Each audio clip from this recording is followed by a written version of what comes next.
Pagi anak-anak. Pagi, Pak.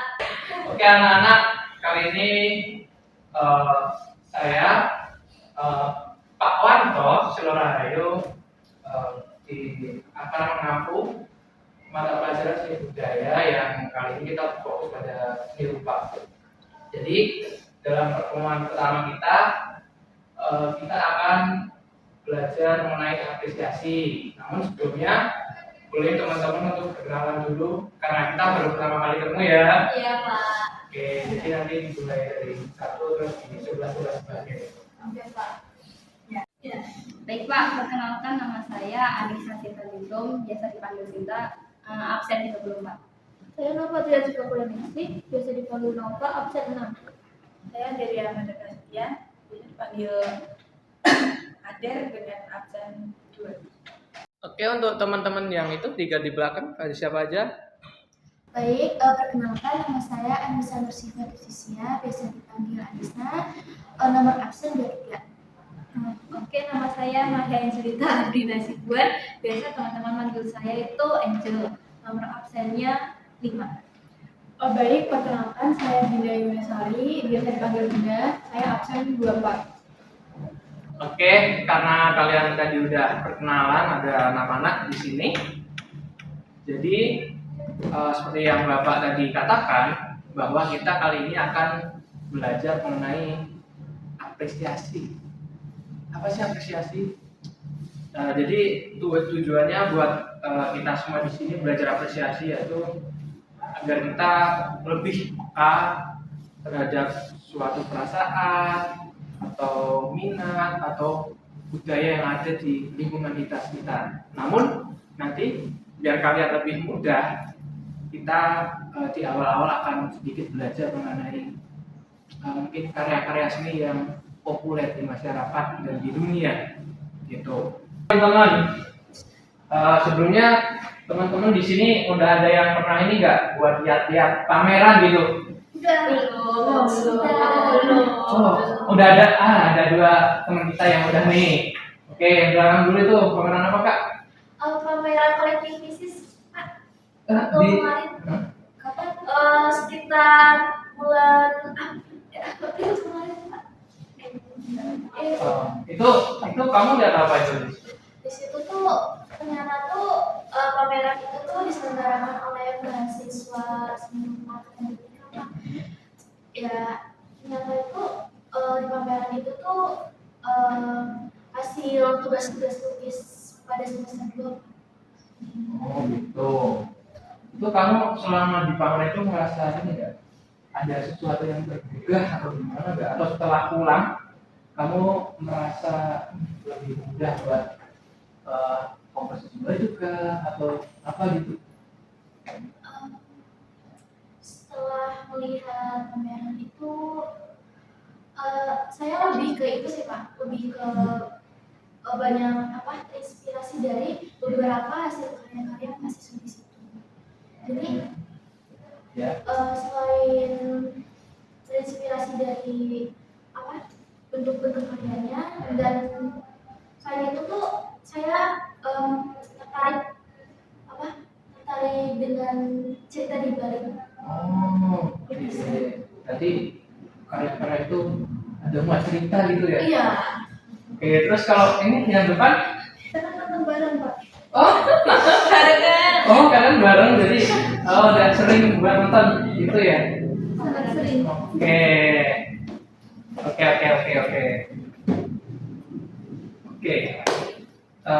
Jadi tadi kan udah ya sebenarnya buat tujuan, buat kenapa kita harus berapresiasi. Kemudian saya akan sedikit menjelaskan. Jelasin apa, Pak? Jelasin apa sih sebenarnya apresiasi itu? Oke, karena kita di pelajaran seni budaya ini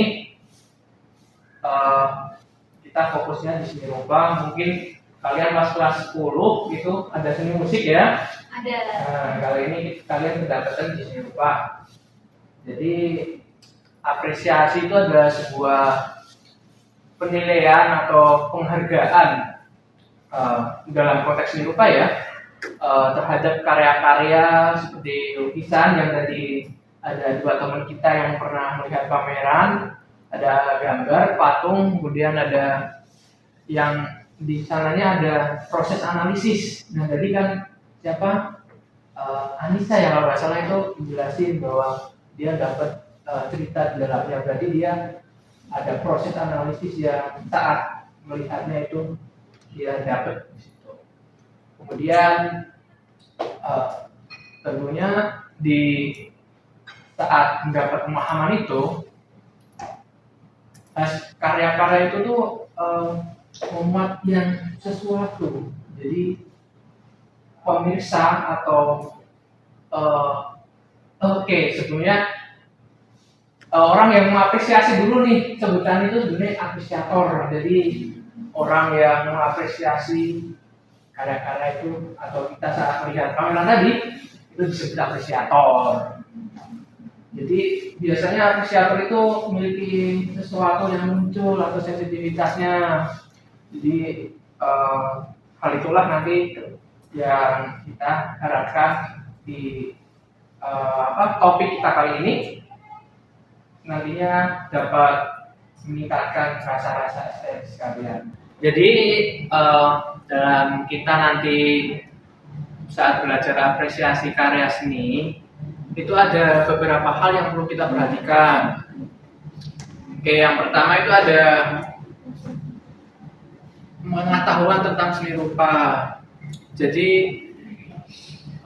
kalian nanti belajar pengetahuan dasar dari seni rupa, itu mungkin dari teknik, gaya, atau mungkin bahan-bahan yang digunakan. Terus ada kegemaran. Jadi kegemaran ini karena seni rupa itu ada rasa, jadi setiap orang itu punya kesukaannya masing-masing. Mungkin Kak Angel suka seblak, terus Kak Ader suka bakso, itu seni rupa juga di situ. Jadi setiap orang mungkin memiliki rasa yang beda-beda. Kemudian ada kepekaan estetis. Jadi buat mungkin setiap orang itu memiliki kepekaannya masing-masing. Ada yang melihat tadi ada yang melihat karya ini keren, ada yang enggak. Itu teman-teman nanti hal ini nanti kalian gunakan saat nanti saya akan beri tugas ke kalian. Kemudian tahapan-tahapan kita dalam mengapresiasi karya seni, yaitu kalau Kak Anissa tadi kan mengamati langsung ya di pameran, jadi itu ada mengamati secara langsung, itu bisa aja melihat dari objeknya secara langsung, komposisinya, terus penggunaan warna. Terus kalau di pameran-pameran itu ada ini enggak? Ada informasi mengenai karyanya gitu. Ada yang tahu. Itu isinya apa aja biasanya? Isinya biasanya deskripsi karya, terus ada karya-karyanya juga. Iya. Terus judul karya. Oke, terus ya betul kata siapa tadi? Kata siapa tadi kamu? Oke, kata Kak Nova itu ada benda kecil yang ada di bawahnya. Itu ada judul, tahun, Deskripsi nama seniman. Oke, deskripsi, terus ada nama seniman. Itu namanya biasanya kalau di hal-hal di pameran itu namanya tag karya, teman-teman.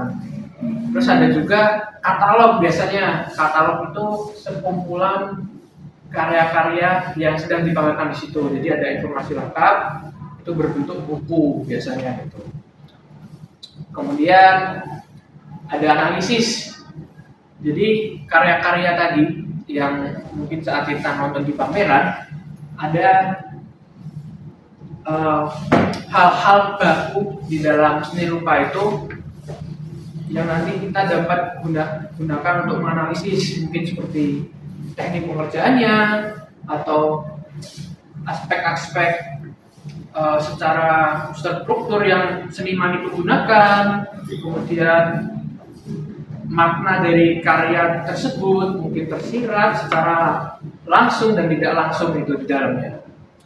Kemudian ada interpretatif, yaitu menginterpretasikan karya berdasarkan sudut pandang pengamat. Ya, jadi seperti hal tadi bahwa pengamat atau apresiator memiliki rasanya masing-masing. Jadi antara satu dan lainnya tidak sama, teman-teman. Kemudian ada penilaian, yaitu pendekatan yang dilakukan dengan proses pengukuran secara objektif maupun subjektif itu. Oke, seperti yang Bapak tadi katakan di awal, kalau kita akan belajar buat caranya mengapresiasi. Kan ada yang ke kamera, ada yang belum tuh. Nah, kita nanti bersama-sama buat belajar apresiasi secara sederhana dulu. Oke, saya akan membagi task di sini buat jadi 2 kelompok yang masing-masing dari 3 orang ya, mungkin dari sini aja dan itu belakang 3 orang. Itu nanti kalian mencari suatu karya yang mungkin terkenal aja, biar mudah karena banyak informasinya juga. Terus kalian analisis mungkin dari tekniknya, media yang digunakan, ukuran, cara pengerjaannya, senimannya, gitu. Oke? Ada yang menanyakan? Ini kapan Pak diskusinya? Oke, diskusinya sekarang dong. Iya, maksudnya berapa lama gitu loh Pak? Oh, gitu. Jadi diskusinya 30 menit. Setelah itu nanti kalian paparkan atau presentasikan di depan kelas ini. Oke. Oke? Boleh. Cukup? Cukup. Oke. Selamat kerjakan semua.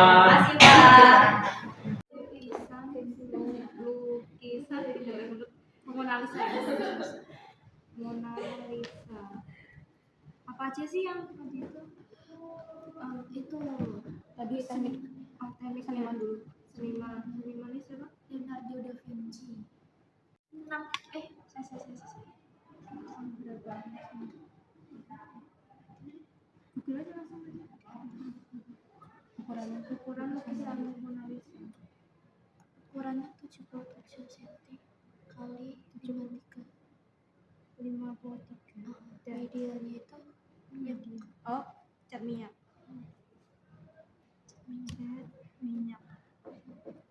Terus ada teknik.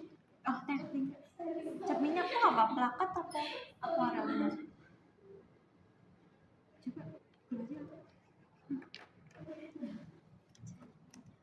Teknik.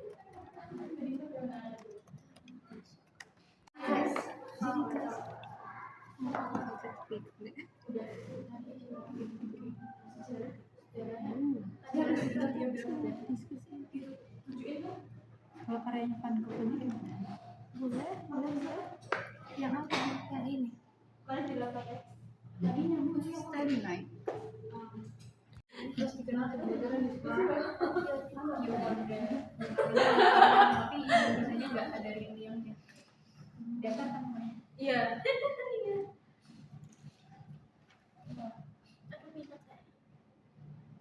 Kita pernah diulang juga sih. Memiliki senyum misterius.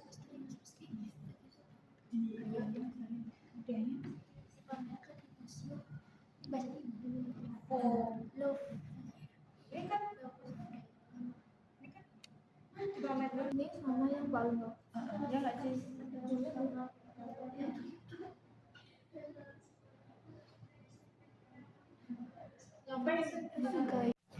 Oke, teman-teman, waktu kalian berdiskusi sudah habis. Jadi kalian hasil diskusi kalian itu kalian presentasiin di depan.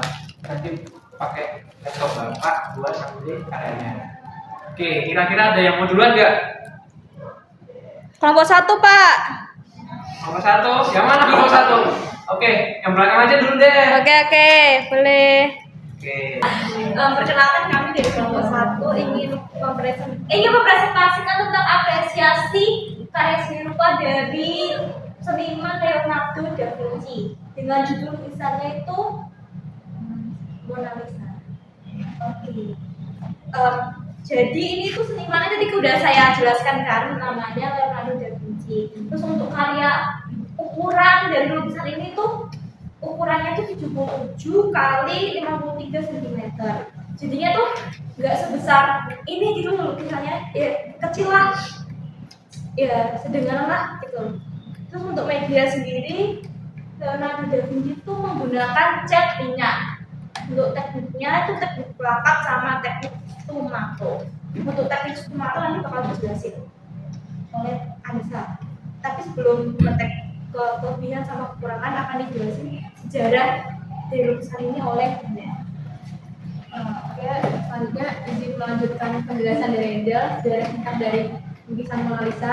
Jadi lukisan ini tuh dibuat tahun 1503. Tapi sayangnya lukisan ini diapresiasi setelah senimannya meninggal, dan itu sekitaran tahun 1519. Dan lukisan Mona Lisa ini dari bahasa Italia itu bahasa Prancis itu artinya menyatu, dan itu lukisan ini ada sebutan lain La Gioconda yang artinya wanita riang.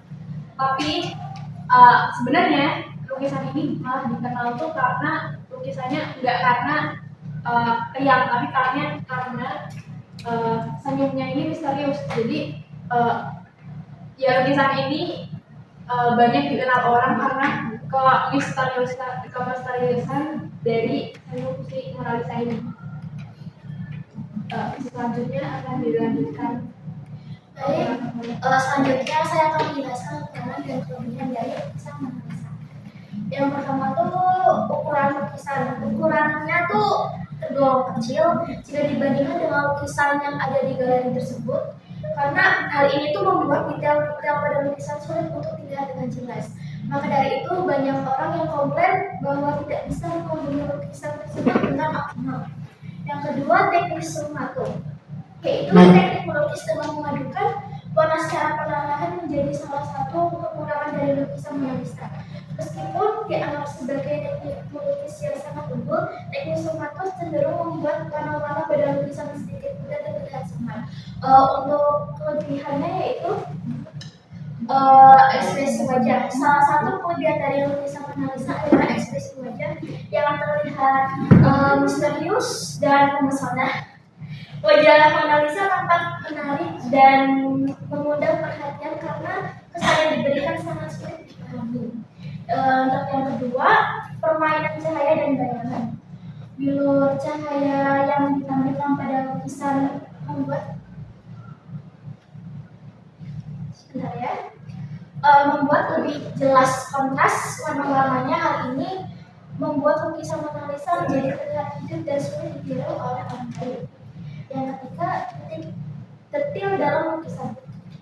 Meskipun lukisan Mona Lisa tergolong kecil, namun detail dalam lukisannya sangatlah luar biasa. Leonardo da Vinci menggunakan dengan teknik yang sangat baik, terlihat banyak tekstur benda, memberikan ketertarikan dalam setiap detail dari gambar itu sendiri. Oke, sekian presentasi apresiasi seni rupa lukisan Mona Lisa dari kelompok 1. Terima kasih semuanya. Oke, teman-teman boleh tepuk tangannya. Oke, mungkin langsung aja ya buat di kelompok berikutnya. Assalamualaikum warahmatullahi wabarakatuh. Waalaikumsalam warahmatullahi Kami wabarakatuh. dari kelompok 2 akan mempresentasikan di mana apresiasi karya seni rupa. Di sini kelompok kami mengambil karya dari Van Gogh yang berjudul Starry Night. Jadi, Starry Night ini memiliki ukuran kanvas 73 kali 92, cukup besar ya. Media yang digunakan yaitu oil on canvas atau cat minyak. Nah, lukisan ini dibuat tuh waktu Van Gogh tuh lagi dirawat di rumah sakit jiwa di Saint Paul de Mausolée, pokoknya di Prancis. Waktu itu kondisi Van Gogh tuh lagi mengalami gangguan mental. Ya. yang termasuk tuh waktu itu mau potong telinganya sendiri. Dan karya ini tuh dibuat pada tahun 1889. Nanti. Nah, lukisan ini tuh menggambarkan sebuah pemandangan alam yang dilukis dari pemandangan di rumah sakit yang waktu itu Van Gogh itu dirawat. Jadi di sini ada pohon cemara, ada lukisan pohon cemara. Terus di sini ada gereja. Di sini gereja yang melambangkan koneksi antara bumi dan langit.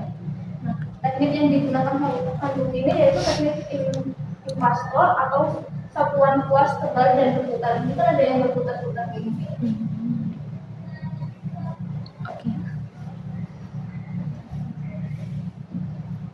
Sama kayak lukisan sebelumnya, lukisan Van Gogh yang itu tidak terlalu dihargai saat Van Gogh masih hidup. Terus tapi di zaman sekarang lukisan ini dianggap sebagai karya seni dunia dan simbol dari emosi dari diri manusia yang sangat kompleks. Terus lukisan Van Gogh ini sekarang disimpan secara permanen di Museum of Modern Art atau di New York sejak tahun 1941.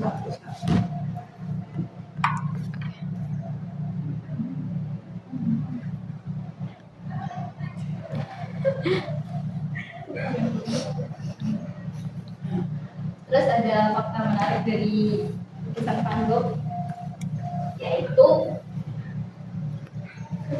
Van Gogh ini melukisnya di pagi dari ingatan dari imajinasi. Jadi nggak benar-benar pagi.